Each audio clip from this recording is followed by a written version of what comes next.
ne parle pas de changer le matériel. C'est-à-dire qu'eux, ils ne reçoivent pas la parole au fond d'eux. La parole ne les transforme pas. Pourquoi? Vous allez dire une chose. Un enfant qui apprend à la maison, un enfant qui apprend à l'école, les deux qui est discipliné? À l'école. Parce qu'à l'école, c'est le maître qui le discipline. Il dit ça, on ne fait pas, ça, on ne fait pas. C'est l'heure du devoir au tableau. Or, celui qui est à la maison, puis il fait, dit, bon, je me repose, à un moment, je vais prendre le cahier après. Or, à l'école, tu vois, tu dis te reposer parce que c'est pas la récréation. Alléluia.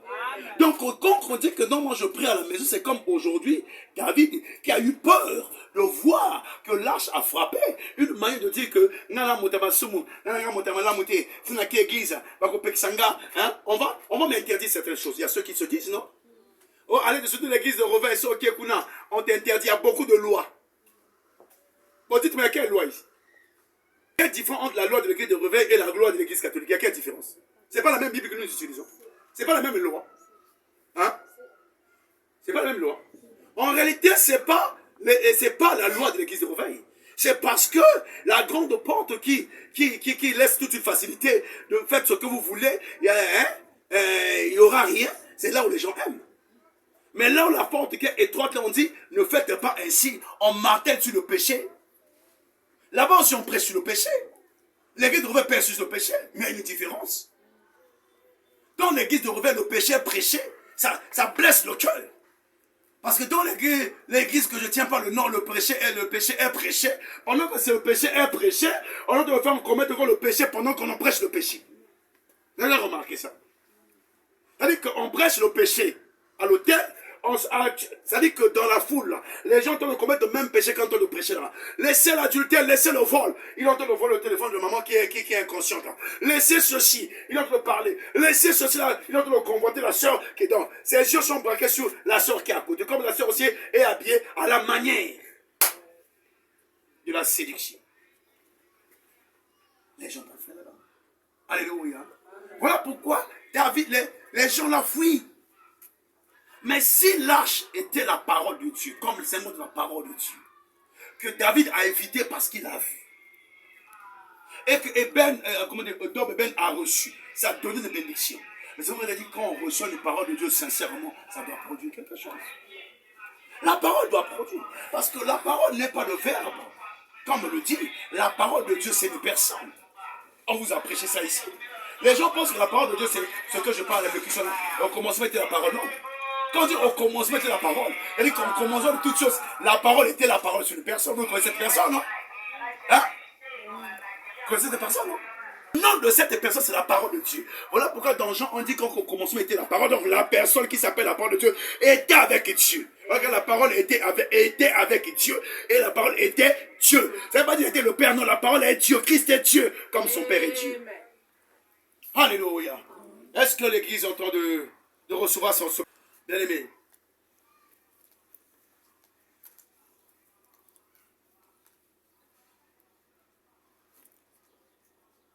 ne évitons pas la parole de Dieu.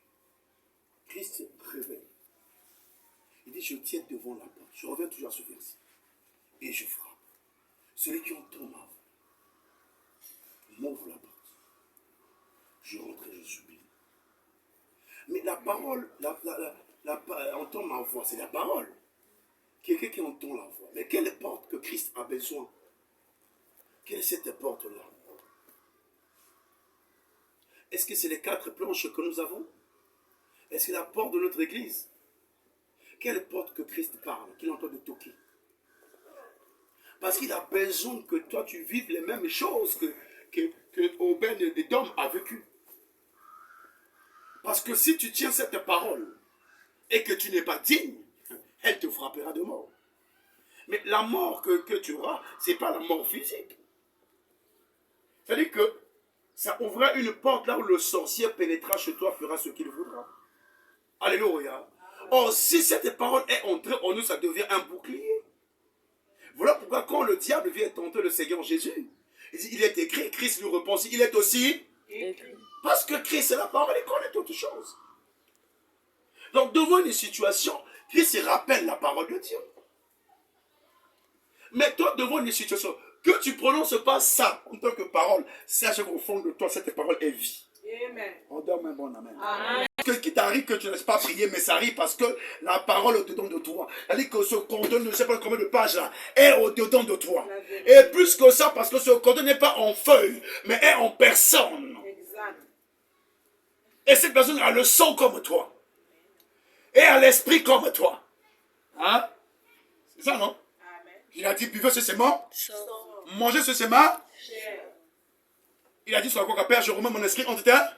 Donc en toi, il complète toutes choses en toi. Il complète ton esprit, il complète ton corps, hein, ta chair, il complète ton sang, il te donne un sang nouveau. Voilà pourquoi il dit, ça dit que par mes maîtres, vous avez la guérison. Oh, la maladie contamine le sang. Alléluia. Voilà pourquoi par son sang, nos péchés sont pardonnés. L'essentiel que tu l'invoques seulement. Seigneur, déverse son sang sur moi. En réalité, Christ ne peut plus déverser son sang sur toi, mais on le dit seulement par titre de rappel. Voilà, quand on dit Seigneur, ton sang sur nous. On ne dit pas aujourd'hui, on dit à titre de rappel. Voilà pourquoi nous croyons à l'œuvre de la croix, et l'œuvre de la croix impacte nos vies. Est-ce que quelqu'un est avec moi? Voilà pourquoi par le sang de Jésus, nous avons la vie. Et tu peux acclamer pour le sang de Jésus. Mais il dit, je redresse souper. Ah, j'ai aimé manger. Alléluia. Dans l'église, j'ai encore une personne qui m'a invité à manger. Pasteur m'a dit non. Ce qu'il arrive, le pasteur n'est jamais... Si un pasteur est compliqué, ce n'est pas un pasteur. Parce que Jésus n'a pas choisi des maisons. Il est allé chez les riches comme chez les pauvres. Alléluia. C'est-à-dire que tu as ou tu n'as pas, le problème c'est que tu l'invites. Même le moitié lui prend. Mais gâté. Des choses chères. Mais inviter, souper. Parce qu'au retour, un homme de Dieu est différent. Quand je parle d'un homme de Dieu, je prends le chrétien en généralité. Les chrétiens. Hein? Quand je parle des chrétiens, pas des frères en Christ. Attention, il y a une différence. Tous nous sommes des frères en Christ. Quand on va dans la rue, alléluia, amen, et shalom, et on est tous des frères en... Ce n'est pas des chrétiens. Ah, les chrétiens, c'est les œuvres qui témoignent qu'on est chrétien. C'est les œuvres. Si on dit chrétien, on a un frère en Christ ou sœur en Christ. Hein? D'ailleurs, un frère en Christ a mis on. A mis lati comme il y a on. Comme la présidente, donne-nous notre ton nom. Donnez-nous seulement notre nom. Donc ceux qui portent le nom de Christ, mais ils ne sont pas des chrétiens. Parce que les chrétiens, quand on a commencé à appeler le mot chrétien, on a vu leur manière de vivre, leur manière de marcher. C'est-à-dire, leurs œuvres disent non, les hommes là sont à part. Alléluia. Amen. Quand tu invites un chrétien chez toi, vous commencez d'abord par merci Seigneur de ce que tu as permis ce jour. De ce que tu as permis que le Saint-Esprit soit au centre de toutes choses. À la fin, Seigneur, pardonne-nous de tout ce qu'on a dit. Parce que la bouche qui parle beaucoup ne manque pas de péché. Alléluia. Amen. Mais si c'est un chrétien, dimensionné, il va commencer à bénir ta maison. Oh Seigneur, bénis encore la main de ma soeur qui m'a reçu. Bénis encore, bénis encore. Encore l'ambien 3 pièces, non, un triple. Il va encore bénir aussi sa foi. Oh, il y aura l'onction qui va déborder. Alléluia. Amen. Alléluia. Amen. Voilà pourquoi, quand vous recevez un homme qui craint Dieu, une femme qui craint Dieu, il y a l'onction qui se déverse dans votre maison. Parce qu'en réalité, vous ne recevez pas l'homme, vous recevez Christ.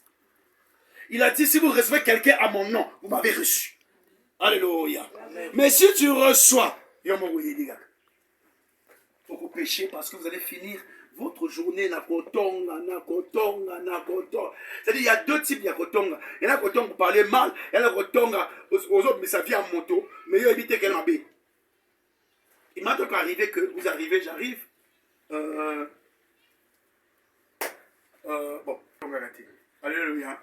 Et on dit, passer à ton raté. Mais prenons entre nous les sœurs dans l'église. Imagine-toi que on fait une remarque. Dans ce constat que Nicolas, la sœur. Amen. Amen. Oh, si c'est les vrais chrétiens, elle c'est les chrétiens. Oh, ça me donne la peine à yoper. Surtout constater, fait, ils ont remarqué toujours ça. Parce qu'il y a certaines cotons, vous savez, vous avez pour apporter votre solution. Vous voyez autant quand même, non? Il y a autant quand même. Ah, papa, non, quand on va chanter la cassure église, il y a autant. La foule de nous. En vrai, ça, ils ont inquiétude. Qu'est-ce qui se passe? Pourquoi notre soeur n'est pas parmi nous? Amen. Alléluia. Amen. Est-ce qu'on peut acclamer? Luc 19, verset 2 à 10. 19, verset 2 à 10. Cette histoire. Zachée, c'est un homme dont les gens de son entourage jugeaient qu'il n'est pas digne de recevoir Jésus. Zachée, c'est un homme que les gens ont critiqué. Oh, à Masandumba, oh, à Momelimasanga, oh, à Moyibi, oh, à Escroc, oh, à... C'est-à-dire qu'on a tous jugé sur Zachée. Mais au fond de Zachée, Zachée savait ce qu'il était. Mais il ne s'est pas limité par là. L'homme des gars, il a entendu parler de Jésus. Donc il a écouté l'évangile quelque part. Oh, c'est comme Bartimée. Il a entendu parler de Jésus. La femme, le père de sang, a entendu parler de Jésus. Zachée a dit, moi aussi, j'en ai besoin de ce Jésus-là. Parce qu'en dehors de ma richesse, en dehors de ce que j'ai, mais il y a quelque chose qui me manque. On donne un bon amen. Amen. Zachée va prendre une décision cruciale et une décision choquante. Pourquoi? Parce que Zachée va se mêler à la foule. Les gens qui le régnaient, alléluia, les gens qui le jugeaient, Zachée va se forcer à être parmi eux. Je dis à l'église ce matin, bien aimé, même si dans l'église tu trouves qu'il y a certaines personnes qui ne t'aiment pas, toi tu viens par cause des gens. Amen. Tu viens parce qu'il y a un homme que tu as envie de rencontrer. Amen. Tu viens parce que c'est celui-là qui va te donner ta solution. Amen. Alléluia. Ne venez pas à l'église à cause du pasteur, mais venez à l'église à cause du bon pasteur qui est le Seigneur Jésus-Christ. Alléluia. Parce qu'il n'y a ni tâche ni erreur. Amen. Moi, tu trouveras une faille, tu vas raisonner, mais viens à cause de celui qui est là. Amen. Alléluia. Amen. De la même manière que comme toi et moi, je viens aussi à cause de lui. Je viens chercher comme Zachée. Ça veut dire que quand Jésus arrive, Zachée se dit une chose. Dont la foule, on le jugeait. Et la foule n'a pas permis qu'il puisse voir à cause de son handicap. Quel était son handicap? C'était sa taille. Alléluia. Amen. La taille, c'est quoi? C'est-à-dire que pour les gens, c'est-à-dire que toi, tu n'es pas, comment dire, jugé pour ça, quoi. C'est-à-dire que tu n'es pas désigné pour cette bénédiction-là. Tu n'es pas disposé, en fait, choisi pour croiser Jésus. Les jugements des gens. Et ce qui nous blesse. Quand on te juge à l'église, ça te blesse. Ça montre que ta foi est encore courte. Alléluia. Zachée a compris que ma foi, elle est courte. Mais dans la foule, je ne pourrai jamais. Qu'est-ce que Zachée fait? Zachée va sortir de la foule. Il va aller monter sous le sycomore. Donc chercher un moyen d'aller plus lourd, donc plus profond. Voilà pourquoi quand tu vois que l'église commence à t'oppresser, maman, prends un temps, va à la montagne. Va jeûner et prier. Va chercher la face de Dieu. Comme il dit que sur le peuple auquel a invoqué mon nom, s'il prie, s'il m'humilie, Zachée n'a pas vu ses richesses, je suis parmi les lépreux, parmi les adultérés, parmi les pauvres. Non, Zachée a vu le salut. Alléluia. Amen. Il a eu son regard seulement sur Jésus, il n'a pas détourné. Malgré la foule l'empêchait, Zachée a dit non, je monte, je me retire. Regardez, il y avait beaucoup de gens qui étaient montés. Quand je vois des musulmans, des illustrations, on met beaucoup de gens sur les hauteurs. Alléluia. Mais les yeux de Christ ont été braqués sur Zachée. Mais il y avait beaucoup de gens, des malades qui étaient là, qui cherchaient Jésus. Les yeux de Christ sont braqués. Maman, ça dit que la foule ne te trompe pas. La femme de père de sang, il y a beaucoup de gens qui ont touché. Mais les yeux de l'onction de Christ a évité que cette femme-là. Il y a eu beaucoup de femmes adultères en cette époque-là. Mais les yeux de Jésus étaient ce que sur Marie. De Magdala. Alléluia. Amen. Donc, Zachée a cherché la parole de Dieu. Cherchons-la. J'insiste à l'église chaque fois. Ayez l'habitude de lire la parole de Dieu. Cherchez Jésus dans la parole de Dieu. Ne cherchez pas Jésus à la télé. Ça va tromper beaucoup de gens. Cherchez Jésus plus sur la parole de la Bible. À la télé, quelqu'un viendra te donner ce qui n'est pas là, il te donne le verset biblique. Le diable, son affaire à Jésus dit, il est écrit. C'est vrai, c'est écrit. Est-ce que c'est ça réellement ce que je dois faire? Bravo. Cherchez le temps de lire la Bible. Tu entends une prédication, vérifie dans la parole de Dieu. Et inspire-toi. Qu'est-ce que pour toi cette parole qui était prêchée là? La parole de Dieu dit quoi? Quand on donne les versets, pourquoi vous allez les relire? Jugez la parole selon la parole de Dieu. On juge la parole sur la parole de Dieu. Alléluia. Amen. Alléluia. Amen. Alléluia. Jésus va trouver Zachi. Il dit, ils sont hâte de toi de descendre. Zachi descend. Il dit, aujourd'hui là, je vais demeurer chez toi. Je vais souper chez toi. Les gens commencent à dire, hey, Jésus reçoit n'était pas moutamassou. Ah mais je suis venu pour chercher les brebis égarées.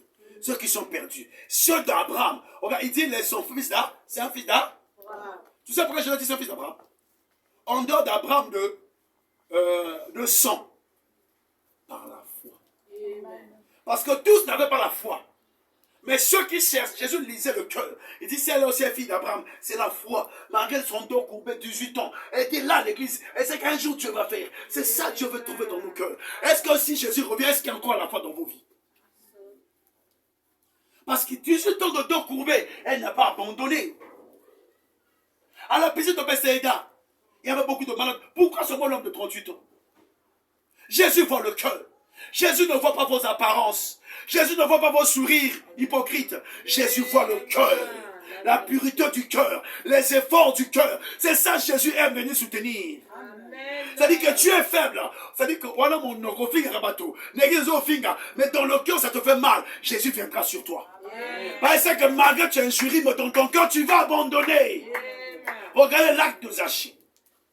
Jésus rentre chez lui. Il vient pour souper. Alléluia. Souper en c'est cool. Après, il dit que je viens souper. Hein. Tu es sûr que si tu prépares le sakasa, Jésus va venir manger le sakasaka. Jésus parle en deux formes. Physiquement, il parle quand tu reçois un pauvre ou celui que tu donnes à manger. C'est par amour à son nom, tu l'as donné à lui. Okay? Mais ici, je parle prophétiquement. Jésus parle de souper, c'est quoi? Souper, c'est manger. Ok? Qu'est-ce qu'il y a écrit dans Matthieu 4? L'homme ne vivra pas, mais qui sort de la bouche de cela donne la foi. Quand Jésus rentre manger, la Bible dit que Zachète de lui-même. Jésus ne lui a pas demandé. Il dit, dit, Seigneur, voici, je prends ma moitié de mes richesses. Je donne aux pauvres. N'est-ce pas l'amour? Mais la parole de Dieu est regroupée en quoi? Pas en l'amour. Les deux tablettes comme Christ, c'est pas qu'il y a que deux grands commandements. En fait, de compte, dans les deux grands commandements, ça explique tous les 10 commandements. 5 à 5. Les premiers 5, c'est tu aimeras le Seigneur ton Dieu. C'est là où Dieu dit, pas d'image taillée. Alléluia. Amen. Pas des idoles. Pas d'autres dieux devant ma face. C'est ça tu remets ton Dieu. Mais le deuxième, tu aimeras ton prochain comme toi-même. N'est-ce pas l'amour? N'est-ce pas ne vole pas? Hein? Ne convoite pas? Ne tue pas? Parce que celui qui t'aime peut te tuer. Mais si moi qui t'aime, je te mets le poison, est-ce qu'on arrête je t'aime? Race hypocrite que nous sommes. Race hypocrite. Voilà pourquoi je veux briser cet esprit dans cette église. Nous sommes des hypocrites, oui. Nous sommes des hypocrites. Je veux que ce lien-là soit. Parce que si on n'est pas des hypocrites, on devait se visiter. Oh, chacun a ses carrés. Je sais que peut-être Dieu me dit, me pardonne, que lui me pardonne, parce qu'à un moment, moi, quand je venais à l'église, avec maman Gaza, dès qu'on prie, Amen, Amen, je suis parti. Maman Gaza, papa, je me suis dit, ouais, on va causer l'église dans Roubenagati. Alléluia. Mais Dieu m'a donné un peu plus amour de l'andabat. Moi, je ne suis pas. Ngaz rendre visite aux gens, ce n'était pas mon truc. Hein. Mais Dieu a dit, comme Yolinga, on va paix sur moi. Papa, viens chez moi. Mais je me force à venir. Donc si je me force à venir vers toi, toi aussi force-toi à venir vers elle, vers il, à rendre visite. Ça fait une joie. La même joie que vous avez quand l'homme de Dieu, et c'est mon pasteur, vous êtes content. Alléluia. Ça c'est notre pasteur. Mais c'est la même joie que, ça c'est ma soeur. Moi je bénis, regarde dans cette église, il n'y a que une personne après moi que, en dehors de ma maman Garcia, que les gens le regrettent. Et bien toujours aujourd'hui jaloux et contre. Amitié à ma soeur qui est là dans ma vie. Bah, il a prié le bandak, bah, il vivre avec ça. Bah, il a moussoute. Oh! Dans la vie, là où il y a 2 ou 300 assemblées, moi je suis, oh. Mais Dieu, l'onction descend sur vous. Déportez cette onction. Alléluia. C'est ça la force. Une soeur qui allait parler avec une douceur. Parce qu'elle soit yo, Yama, t'es soeur à bon côté. Ah oui, non, t'es soeur. Voilà, moi, ma laine. Ramène la Katia douceur, la Katia. Parce que tous n'ont pas les mêmes dimensions. Même Zaché, pour voir Jésus, il fallait le mat. Alléluia. Il y a des ceux qui viennent dans le zèle, mais ils sont encore courts de vie de prière. Ils sont encore zélés, ils sont encore pas de foi. Mais il faut le temps à cola. Alléluia. Parce que si on juge des apparences, pas juger. Bon, dans l'église, tout le monde n'a pas la même maturité. Voilà pour dire que dans l'église, il y a des lois, des principes. Je prends les principes de l'église. Hein, parce que chaque église a des principes. C'est comme chez les autres, des fois, moi, il va pas banda, on commence à mettre dans un coin le banda. Ah ben non. Chaque église a. Alléluia. Hein? Est-ce que là où tu es, tu connais les principes de ton église? Et si tu les connais, est-ce que tu les respectes? Parce que si tu ne respectes pas les principes de l'église, tu ne respectes pas le propriétaire de la maison. Ah, papa, il te bon côté. Si il n'y a pas de moto, maman va dire que tu es toqué là. Il y a une moitié à toi, tu peux recevoir les micros. À la fin, il y a un non. Ah, il y a côté de la mine trop, il y a maquelle trop. Oh, à maquelle, à son ramenant un zélé à principe. Tu veux vivre avec moi, il y a des principes à respecter. Donc, s'il y a des principes à l'église qui sont donnés par rapport à la Bible, amen, non? Parce qu'en réalité, chaque église donne les principes par rapport à la Bible. Parce que la Bible témoigne l'appel que l'homme de Dieu a. Parce que l'homme de Dieu est nommé homme de Dieu à cause de l'appel, le message qu'il doit apporter. Et Dieu lui donne les principes. Et ces principes, il vous le donne. Alléluia. Amen. Bref, je m'arrête là. Mais Zaché, qu'est-ce qui se passe? Il donne. Jésus dit, le salut est rentré dans ta maison. Pourquoi le salut est rentré dans la maison de Zaché? Parce que Zaché a renoncé. La parole de Dieu ne consiste pas seulement à écouter, mais la parole de Dieu doit transformer nos cœurs. Voilà, quand je parle de la porte de l'âme, c'est quoi? C'est le cœur. La porte de l'âme, c'est le cœur. Donc Jésus frappe sur ton cœur. Si tu ouvres la porte de ton cœur, il rentrera dans ton âme. Et s'il y avait le malheur, il y avait la tristesse, le même Christ va redonner la joie. Alléluia. Amen. Parce que nos soucis viennent plus de l'âme. Quelqu'un a faim, c'est l'âme, c'est pas l'esprit. Quelqu'un a la colère, c'est l'âme. Voilà pourquoi dans d'autres dimensions bibliques, on parle du salut de l'âme. Alléluia. Le salut de l'âme, parce que dans l'âme engorge tout ce qui est comme défaut. Amen, non? Amen. Mais Christ dit à Zaché qui a frappé la porte, Zaché a ouvert. Donc il est rentré dans le cœur de Zaché. Mais Christ dit quoi? Le salut est rentré dans ta maison. Vous allez remarquer, c'est la même manière que le salut était rentré dans la main d'Obed et d'Homme. Quand il a reçu l'arche. Donc on ne dit pas en lui, mais dans la maison. Oh, la maison consiste à faire quoi? Ou la maison c'est quoi? La maison c'est tout ce qui est à toi. Tes enfants, tes affaires, ta santé, tout ce qui est à toi. Et c'est là où on dit que ton règne vienne. Tu reçois le règne de Dieu dans ta maison. Quand tu reçois la parole. Or, la parole, c'est Christ lui-même. Alléluia. Alors, celui qui a la parole de Dieu, oh, son cœur ne peut pas se troubler. Parce que Christ, il dit que ton cœur ne se trouble point. Même si ça ne marche pas, il dit crois en Dieu. Celui qui fait les promesses. Crois en lui et crois en moi, la parole qui t'explique ces promesses-là. Alléluia. Voilà pourquoi, bien aimé, invitons ceux qui nous invités. Le salut doit rentrer chez toi. Je donne un exemple ensemble. Abraham, c'est un père de la foi, non? Hein? Est-ce qu'il avait tout? Il était riche, non? Qu'est-ce qui lui manque? L'enfant, non? Comment Abraham a reçu l'enfant?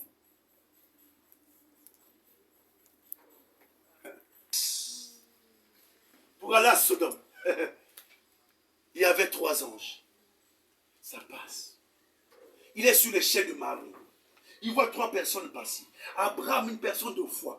Quand tu as une foi profonde, tu as la révélation. Donne-moi mon amen. Amen. Si tu n'as pas la révélation, parce que tu raisonnes trop même devant la révélation. Tu fais un songe, mais tu doutes toi-même. Voilà pourquoi on est obligé. Oh papa, non, les explications d'abord vous-même. Parce que le Saint-Esprit est dedans de nous. Amen. Alléluia. Amen. Et quand le Saint-Esprit, là, Dieu te parle. Il y a des révélations qui témoignent l'esprit de l'homme de Dieu. Il y a des révélations qui sont la parole de Dieu vis-à-vis de toi-même. Dieu te parle. Voilà pourquoi dans la confusion, quand on est bébé spirituel, quand on appelle Samuel, Samuel vient vers Élie. Élie, tu m'as appelé, est-ce que c'était la voix de Samuel? C'est pas écrit la voix de Samuel. C'est pas écrit. Et Samuel a entendu seulement quelqu'un l'appelle Samuel. Il s'est dit, comme on est dans la maison, c'est que c'est Élie qui m'appelle. Et les gens disent que non, c'est la voix de Samuel. Qui vous a dit ça? Il faut t'aller la Bible. Peut-être j'ai tort. On va arriver dans la Bible un jour. Alléluia. Il y a des paroles qui vous ont adressées à vous. Abraham est là, s'il voit. Ça me la passe. Mais ce qui est bizarre, comment Dieu veut que passer là où il y avait Abraham? Donc, disons, vous avez quitté. Hein? Mais il pouvait descendre, s'il partait par exemple de l'aéroport à Siafoum, il pouvait descendre directement à Siafoum. Pourquoi passer là où il y a Abraham? Oh, acclame Dieu ce matin. Passer par Abraham, Dieu fait esprit. Parce qu'il a dit, cacherai-je à Abraham, à mes serviteurs, ce que je veux faire. Dieu ne cache jamais à ses serviteurs, ni à ses servants ce qu'il doit accomplir. Amen. Quand il y a une révélation, maman, attends la profondeur, si on a boudé ça, la maladie. On nous a prédit la guerre en 2025 ici, et seulement. J'avais boudé ça, non? Il y a des prophéties, non? Hein? Oh, la guerre, en général, il y a seulement. Alléluia. Il dit, Seigneur, sur le bien gâté, il y a une prophétie, mais non, c'est une chose. Tu m'as dit que l'église est coco là. Dans cette église est coco, pourquoi guérir? Oh, je mets Dieu en début devant sa parole. Les gens vont peut-être, non, moi je crois à ce que Dieu m'a dit. L'église doit grandir. Donc si on n'aime pas, il dit Seigneur, donc on m'a bloqué un go. Je vous donne un témoignage simple. Comme Dieu ne cache jamais, il veut qu'on l'invite. Abraham dit, non, mon Seigneur, ne passe pas, rentre. Tu dois souper chez moi. Alléluia. Tu as vu la prophétie, hein? Jésus a commencé à manger ce jour-là. Regarde comment l'Ingolia. Il dit, rentre, tu vas souper. Il dit, Sarah, prépare. Quand Dieu mange, qu'est-ce qu'il fait? Il dit, Abraham, merci, je suis parti. Qu'est-ce qu'il fait? Abraham, où est Sarah? Où est là-bas? Ah! Cette période-là, l'année prochaine, Sarah sera enceinte. Sarah a boudé. Même si dit l'Éternel est déjà dit. Prononcer mon d'accord bloquant bazar. Quand tu reçois les dit l'Éternel, personne ne peut bloquer. Mais pourquoi Dieu a déclaré